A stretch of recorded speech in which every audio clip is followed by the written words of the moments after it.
దుర్మార్గం,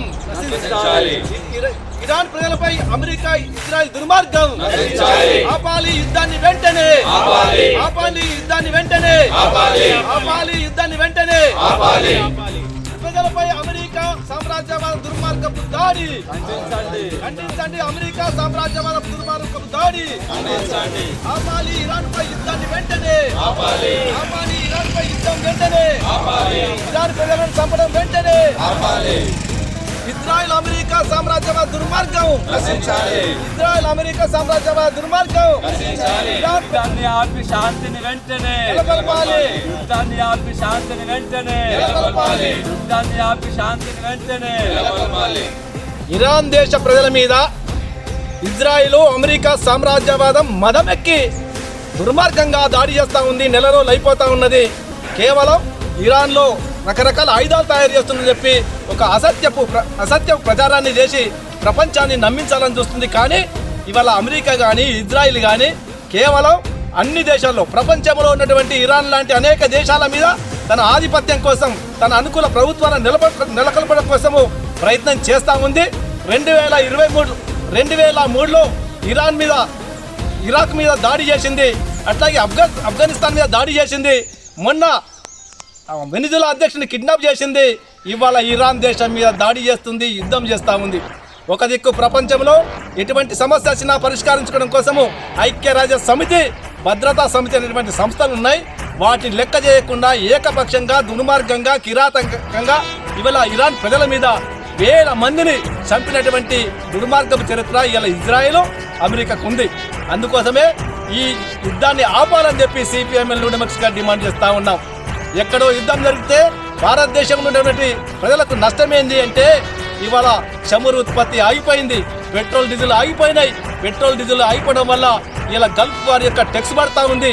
ప్రతి నిత్యావసర సరుకుల ధరలు పెరుగుతూ ఉంటాయి. మొత్తం ప్రపంచం అంతా కూడా ఇవాళ అల్లకల్లోలమయ్యేటువంటి పరిస్థితి కనిపిస్తూ ఉంది.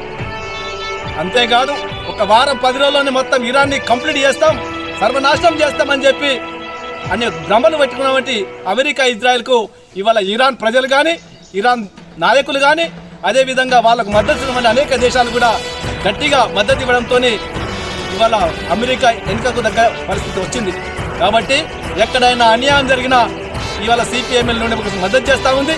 కాబట్టి ఇరాన్ ప్రజలకు మేము సాంఘీభావం తెలుపుతున్నాం, అదేవిధంగా ప్రపంచ శాంతి కావాలని కోరుకుంటున్నాం. ఇలా ట్రంప్ గతంలో నేను యుద్ధాలు రాకుండా కృషి చేస్తున్నా, నాకు నోబెల్ బహుమతి ఇవ్వాలని చెప్పి మాట్లాడిండు. ఎందుకు నోబెల్ బహుమతి ఇవ్వాలి? ఇలా ఇరాన్ పసిపిల్లలను చంపినందుక? ఈ యుద్ధం వల్ల చమురు ఉత్పత్తి ఆగిపోయింది కదా, హర్ముజ్ సంధి మూసివేయబడ్డది కదా. ఇలా ప్రపంచంలో అనేక దేశాలు ఇలా క్యూబాని కూడా బెదిరిస్తూ ఉంది. క్యూబాలో చీకటి అంధకారంగా చేస్తూ ఉంది. అంటే ప్రపంచం మీద దుర్మార్గాలు చేసినందుకు, లేకపోతే ప్రపంచ ప్రజలను పీడించినందుకు, ప్రపంచ ప్రజల ఆస్తులని శ్రమను దోసుకున్నందుకు నీకు నోబెల్ బహుమతి ఇవ్వాలా అని చెప్పి మేము ట్రంప్ను ప్రశ్నిస్తూ ఉన్నాం. ఓ ట్రంప్ గారు, ఓ ఇజ్రాయెల్ నేతాన్యాహు గారు, మీరు ఇప్పటికైనా మనిషిలాగా వ్యవహరించండి. కానీ మానవ మృగాలాగా కాకుండా ఈ ప్రపంచంలో శాంతి ఉండాలంటే అమెరికా ఇజ్రాయెల్తో పాటు అందరి దగ్గర కూడా ఈ అణ్వాయుధాలు కానీ స్క్రిప్ట్లు కానీ ఉండకూడదు. కానీ మీరు మా దగ్గరనే ఆయుధాలు ఉండాలి, ఇంకొకరి దగ్గర ఆయుధాలు ఉండద్దని చెప్పి, అంటే ఆయుధాలు ఉంటే వాళ్ళని బెదిరించి అదిరించి మొత్తం వాళ్ళని లూటీ చేయడం కోసమా అని మేము ప్రశ్నిస్తున్నాం. ఇప్పటికైనా ప్రపంచ శాంతి మీద ప్రేమ ఉన్నా, ప్రజల మీద ప్రేమ ఉన్నా ఆలోచించాలి, లేకపోతే ప్రజలు క్షమించాలని చెప్పి సందర్భంగా హెచ్చరిస్తూ ఉన్నాం. ఇవాళ అమెరికాలో 50 రాష్ట్రాల్లో దాదాపు లక్షల మంది ఇవాళ నిరసన తెలుపుతున్నారు.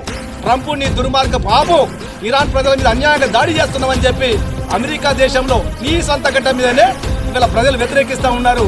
బుద్ధి తెచ్చుకో, వెంటనే యుద్ధాన్ని ఆపు. ఆ ఇజ్రాయిల్ నరహంతక ఇజ్రాయిల్ని వెంటనే సర్ది చెప్పి వాళ్ళకు ఆపేయి, లేకపోతే నీకు అధికారం ఉండదు, అమెరికా అబాస్ పాలవుతుంది.